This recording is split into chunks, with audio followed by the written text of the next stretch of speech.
Have you ever gotten to level 3 in your D&D campaign and sat down to look at your to-do list on leveling up and realized that you have no idea what subclass you want to choose? So then you look at all the masses upon masses of subclasses available to you in 5e and then finally pick one that you think is awesome.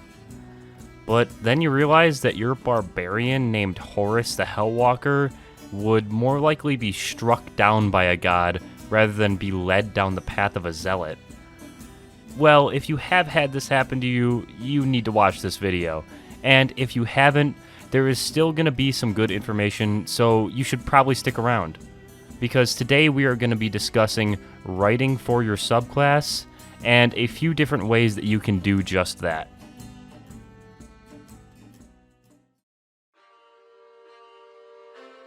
Well, if you want your subclass to be ingrained into your character, you might as well start talking about it at level 1, when you design your character. And the best way to do this is by building your character around the subclass you have chosen. And you do this just as you would with writing your character around your class. If you're going to be playing a rogue, you're going to want to write someone who is sneaky in some fashion. Someone who uses some form of subterfuge in order to gain an advantage on their enemies. And normally when writing a backstory, that's all you have to consider concerning class. But if you want your character to smoothly transition into their subclass abilities without feeling out of place or sudden, the best thing you can do is bring subclass into your backstory. And assuming you're starting at level 1, this can be a bit tricky, because essentially what you need to do is write a canonical in-game reason for your character to gain their subclass abilities into your backstory, because these can't be abilities that you already do, because you need to unlock them. But like I said previously, you can't just randomly come upon them, so it needs to be something that you earn that is previously set up in your backstory. For example, if you were playing a rogue who is a small-time thief that makes their living by robbing jewelry stores, and you're planning to become an arcane trickster, here is a free idea. You are a thief, and you've been living on the streets your whole life, but you've always been fascinated with magic. And so you used your skills in thievery to attempt to rob a magical school, but you were very quickly caught by the wizards practicing there, and despite your brash and your generally naive attitude, the wizards took mercy on you and agreed to allow you to research magic at the school, but in return they required you to pay your way through the school by stealing magical jewels and artifacts from different places, and returning these artifacts to them. Right there we have it, a perfect arcane trickster backstory. A thief practicing wizardry who has a reason to adventure and make money in order to pay off his debts. And that's just one character. You can craft almost infinite stories like this one with any subclass in the game and incorporate them straight into your backstory at level 1. Characters with their power linked to their backstory are all over, and to name a few for inspiration, you could check out Arcane, John Wick, or Infamous, or countless other stories where characters have powers and those powers are part of who they are. But if you're not interested in a commitment like that, then I have an alternative for you.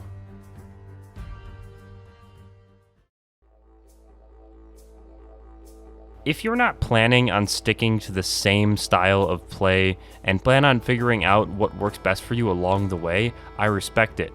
But in this case, your character should have the same openness that you have. You see, you cannot write a wizard who swears by his spells at level 1 and won't even touch a sword, that then switches up his entire worldview at level 2 just to pick Bladeslinger because he thinks it sounds cool. You see, if you write your character one way, bonded to a certain style of play or way of thinking, and that character's attitudes drastically change at level 3, it is going to feel off. It's going to feel off for you and your DM and your fellow players because it's such a drastic change with no real stake in the story being told. Instead of falling into a trap such as this, drastically changing your character's attitudes to fit a subclass, Instead, write an open book of a character that is looking for what suits them best. For example, if you were playing a fighter and at level 1 at the beginning of your journey, you were fresh out of your first tour of military service with a baseline understanding of combat but no real expertise, your character may make it their goal to become as strong as possible in the best discipline that they can find, for whatever personal reason that they want. Therefore, your character's story would be about discovery and mastery of a subclass of their choosing, giving them an in-game reasoning for their new abilities. And like the last, this type of character can be done in a number of ways across all classes. In fact, open book characters are some of the easiest to write because the journey of the game is essentially going to be their backstory. It's going to be them finding their power. But be wary because that open book style of characters are also often difficult to play.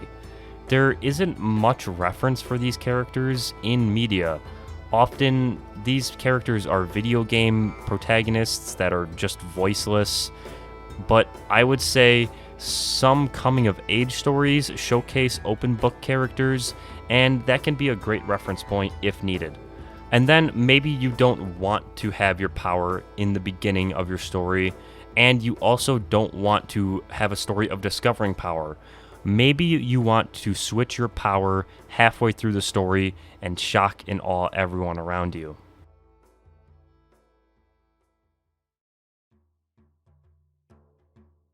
If you took issue with any of my previous statements about characters being wrongfully written when not being associated with their subclass from the beginning, or about sudden changes in attitude being incorrect, you might want to play a Flipflopper.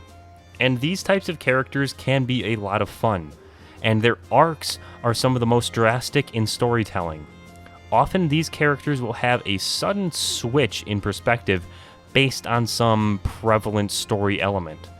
And this can be easily brought into D&D, with this arc being associated with the coming of a subclass. Imagine playing a paladin that has fallen out of his practices, no longer fully attuned to his beliefs, and in turn his powers, working job to job, doing anything to make money and get by, even taking some morally gray to even morally wrong jobs just to put food on the table and booze in his belly, only for a drastic, life-altering event to fall upon him at level 3, and thus entering him into the Oath of Redemption.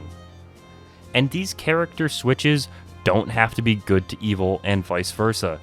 They can also be a switch from chaotic to lawful. These stories of change are incredibly interesting and are totally viable to be told within Dungeons & Dragons. And with the newfound powers coming from your subclass, all of these changes to your character's personality will become even more exemplified.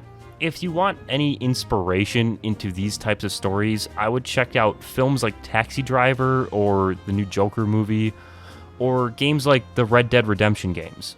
Both of these are great examples of character change over time. And in the end, I hope that any of these different ways to incorporate your subclass into your character while writing were helpful to you. If you liked any of these ideas in particular, or have any other avenues towards subclass incorporation into writing, please put them in the comments for a general discussion. Hopefully we can get a nice discussion of this topic going. And if you liked this video, leave a like or even subscribe. If you're new here, check out the last video I just did on traveling in D&D, and as always, have fun playing Dungeons & Dragons.